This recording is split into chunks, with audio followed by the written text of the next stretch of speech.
सूरज ने बदला अपना फैसला, भरी ईशा की मांग, उड़े बिंद्या के होश। जी हाँ दोस्तों, सीरियल पति ब्रह्मचारी का आने वाला एपिसोड होने वाला है बहुत ही मजेदार, जहाँ पर यह देखने को मिलने वाला है कि यहाँ पर जो सूरज है अब अपना फैसला बदलने वाला है। जी हाँ, यहाँ पर सूरज ने तो फैसला लिया था हरियाली तीज के दौरान करेगा बिंद्या के साथ शादी, जिसकी वजह से बिंद्या रह रही है सूरज के घर पर। क्या कभी एक इंसान का दिल इतना बदल सकता है कि वो अपने ही फैसले को ठुकरा दे, उस रिश्ते को तोड़ दे जो उसने खुद चुना था, और फिर उसी इंसान को अपनाए जिससे कभी नफरत करता था। आज की कहानी में हम देखेंगे सूरज का बदलता हुआ दिल, ईशा का सच्चा प्यार और बिंद्या की उम्मीदों का चकनाचूर होना। हरियाली तीज पास आ रही थी, वो दिन जब सूरज ने सबके सामने ऐलान किया था कि वह बिंद्या से शादी करेगा। बिंद्या की आंखों में सपने थे और दिल में सुकून। वो अब सूरज के घर में थी, मानो खुद को पहले ही बहू मान चुकी थी। पर सूरज के चेहरे पर वो खुशी नहीं थी जो एक दूल्हे के चेहरे पर होनी चाहिए। हर पल वो बेचैन रहता, खोया खोया सा। और ईशा, वो चुपचाप सब देखती रही। ईशा ने कभी सूरज के फैसले में दखल नहीं दी थी, लेकिन अंदर ही अंदर उसका दिल टूट चुका था। वो जानती थी कि सूरज बिंद्या से शादी कर रहा है, लेकिन उसका मन कहीं और है। एक दिन सूरज ने देखा ईशा मंदिर में चुपचाप बैठी थी। उसकी आंखों में आंसू थे, लेकिन होंठों पर मुस्कान। वो भगवान से कुछ मांग नहीं रही थी, बस शुक्रिया अदा कर रही थी उस प्यार के लिए जो अधूरा था मगर सच्चा। वहीं से सूरज के मन में कुछ बदलने लगा। उस दिन के बाद उसने कई बार ईशा को मुश्किलों में उसका साथ देते देखा, कभी माँ के सामने, कभी बिंद्या की बातों के बीच। ईशा ने हमेशा सूरज को ही सही साबित किया।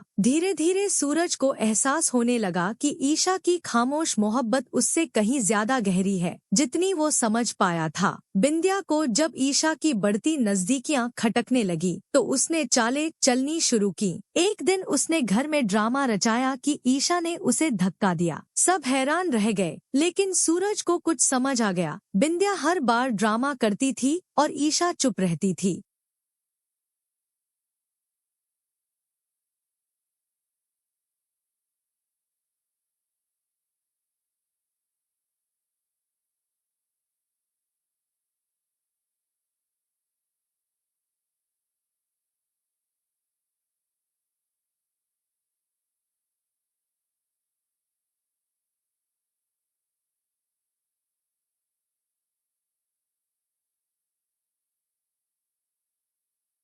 सूरज ने बिंद्या से सच्चाई पूछी तो बिंद्या भड़क गई। आप उसकी बातों में आ गए, पर सूरज अब चुप नहीं था। बातों में नहीं, सच्चाई में आ गया। उसी रात सूरज ने तय किया, अब वो अपने दिल की सुनेगा। हरियाली तीज का दिन आया, घर को सजाया गया था। सबको लगा आज सूरज बिंद्या के साथ फेरे लेगा। बिंद्या लाल जोड़े में तैयार थी और ईशा दूर खड़ी मंदिर के पास रोशनी के दीप जला रही थी। तभी सूरज सबके सामने आया और बोला, मैंने एक फैसला लिया था, लेकिन अब मैं वो फैसला बदल रहा हूँ। पूरा घर चौंक गया। बिंद्या की आंखें फटी की फटी रह गईं। सूरज आगे बढ़ा, ईशा की तरफ गया, उसके सामने घुटनों पर बैठ गया और बोला, मैं जानता हूँ तूने मुझे कभी कुछ कहा नहीं, पर मैं सब समझ गया हूँ। आज मैं सिर्फ तेरी आंखों में सच्चाई देख रहा हूँ। और फिर सूरज ने सबके सामने ईशा की मांग भर दी। बिंद्या जमीन पर बैठ गई। उसके सपनों का महल एक पल में बह गया। वो गुस्से में चीख पड़ी, ये सब साजिश है। ईशा ने आपको फंसाया है। पर सूरज शांत था। अगर साजिश होती तो मैं तुम्हें पहचान नहीं पाता। ईशा की खामोशी ने मुझे सिखाया कि प्यार क्या होता है। ईशा की आंखों से आंसू बहने लगे। ये खुशी के आंसू थे। वो रिश्ता जिसे उसने कभी मांगा नहीं, आज उसे उसकी सच्चाई के कारण मिल गया। सूरज और ईशा अब एक नए रिश्ते की शुरुआत कर चुके हैं। सूरज ने जो गलती की थी उसे सुधारने का साहस दिखाया, और ईशा, उसने ये साबित कर दिया कि सच्चा प्यार कभी जोर से नहीं बोलता, वो बस खामोशी से जीत जाता है। तो दोस्तों, क्या आपको लगता है कि सूरज और ईशा की जोड़ी एक दूसरे के लिए बनी है? क्या बिंद्या अब फिर से कोई चाल चलेगी? अपने विचार हमें कमेंट में जरूर बताएं और टेलीविजन की दुनिया से जुड़ी हर खबर के लिए सब्सक्राइब करें हमारे चैनल को। Thanks for watching and until next time.